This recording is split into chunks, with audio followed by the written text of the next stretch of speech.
Students, आज हम 2020 में आया हुआ एक क्वेश्चन करने वाले हैं 6 मार्क्स का। इस क्वेश्चन में हमें क्या निकालना है? इस क्वेश्चन में हमें निकालना है एरिया, जो कि बना हुआ है दो कर्व से। पहला कर्व है 4y इक्वल टू 3x² और जो दूसरा कर्व है ये हमारे पास एक लाइन है 2y is equal to 3x plus 12। तो हम सबसे पहले क्या करते हैं, ये जो पैराबोला गिवन है इसे लेते हैं। अब हमें कैसे पता चलेगा इसका ग्राफ किस तरह से बनना है?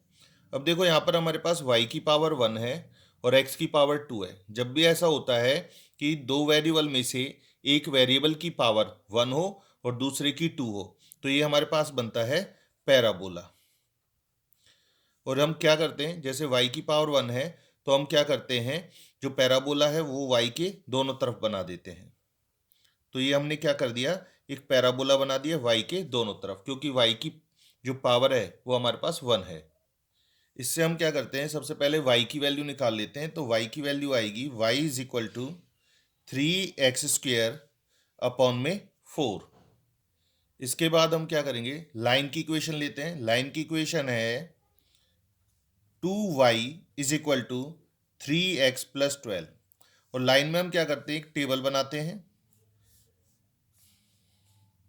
इसमें हम क्या करेंगे, सबसे पहले तो x की वैल्यू 0 रखेंगे। अगर x की वैल्यू हम 0 कर देते हैं तो हमें पता है 2y इक्वल टू 12 आएगा और y की जो वैल्यू आ जाएगी वो आ जाएगी 6। और अगर हम y की वैल्यू 0 पुट कर दें इधर, तो इससे अगर हम x की वैल्यू निकालेंगे तो ये आएगा -4। तो हम लाइन को हम ग्राफ पर ड्रॉ करते हैं। ये हमारे पास दे रखा है x की वैल्यू -4 और y की वैल्यू हमारे पास है 6। तो इनको मिला देते हैं हम। मिलाने के बाद ये आ जाएगा इस तरह से। हमें क्या करना है, इन दोनों के बीच का एरिया निकालना है। ये वाला पोर्शन हमें इनका फाइंड आउट करना है।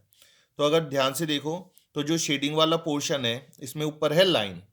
तो हमें क्या करना है, वैसे तो ऊपर लाइन है तो लाइन में से माइनस कर देना है। नीचे है शेडिंग वाले पोर्शन में पैराबोला, तो हमें क्या करना है, लाइन में से पैराबोला माइनस करना है।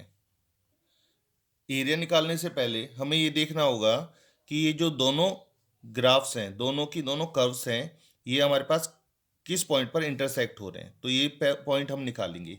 यही जो दोनों पॉइंट्स आएंगे ये हमारे पास इस क्वेश्चन में लिमिट बनेगी। तो ये किस तरह से निकलता है इंटरसेक्टिंग पॉइंट? तो हम क्या करेंगे, जो ये 1 इक्वेशन है और 2 है, इसमें से जो y है हम सेकंड इक्वेशन में पुट कर देंगे। तो सेकंड इक्वेशन में लिखा हुआ है 2 इंटू वाई की जगह हम इसकी वैल्यू रख देंगे 3x² upon 4। 3x² upon 4 is equal to 3x plus 12। इसके बाद हम क्या करते हैं, इधर 2 था इधर है 4, हम इन दोनों को कैंसिल करेंगे तो नीचे आ जाएगा 2। तो 2 आने के बाद क्या करेंगे, जो ये 2 था डिवाइड में इधर इन दोनों वैल्यू से मल्टीप्लाई हो गया। ये हो गया 6x और ये हो गया 24।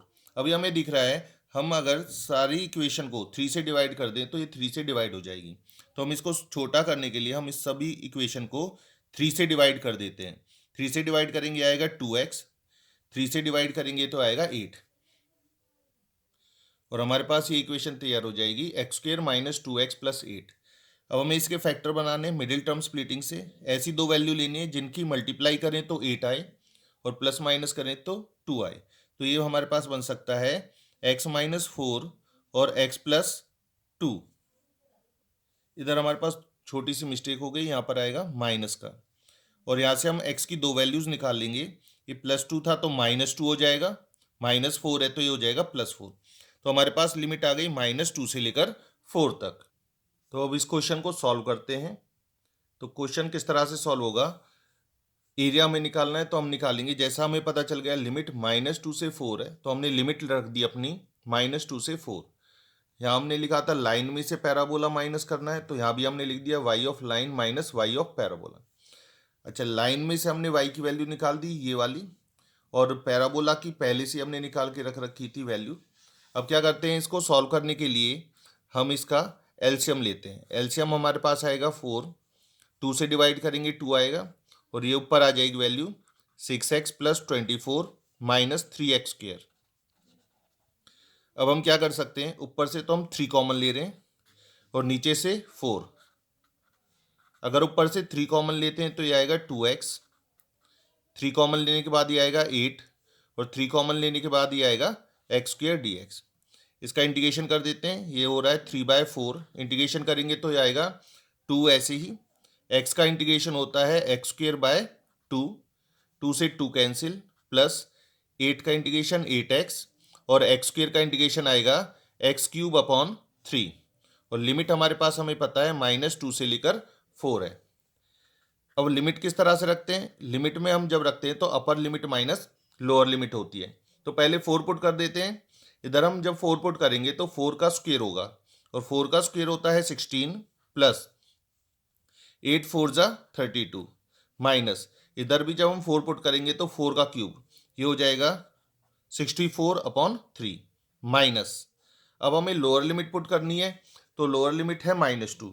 अगर हम -2 यहाँ रखते हैं तो ये हो जाएगा प्लस का 4, इसमें -2 पुट करते हैं तो ये हो जाएगा माइनस का 16 और इसमें -2 पुट करते हैं तो ये हो जाएगा +8/3,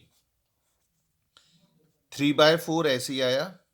अब इनको प्लस करते हैं तो हो जाएगा 6 और 2 8, 1 और 3 4 माइनस 64/3 माइनस, इन दोनों को सॉल्व करेंगे तो आएगा -12 और माइनस बाहर है तो ये हो जाएगा +12 और जो ये 8/3 है ये हो जाएगा -8/3, 3/4। 48 में हम क्या करते हैं 12 प्लस कर देते हैं, ये हो जाएगा हमारे पास 60 और क्योंकि दोनों के नीचे 3 लिखा हुआ है इन दोनों को प्लस करेंगे तो ये आ जाएगा 72/3। आगे अगर हम सॉल्व करेंगे तो ये आएगा 60 माइनस डिवाइड अगर हम करें तो 3 2 जा 6, 3 4 जा 12। बस हमें ये सॉल्व करना है। अगर हम इसे सॉल्व करें तो हमारा आंसर आ जाएगा 27 स्क्वायर यूनिट्स।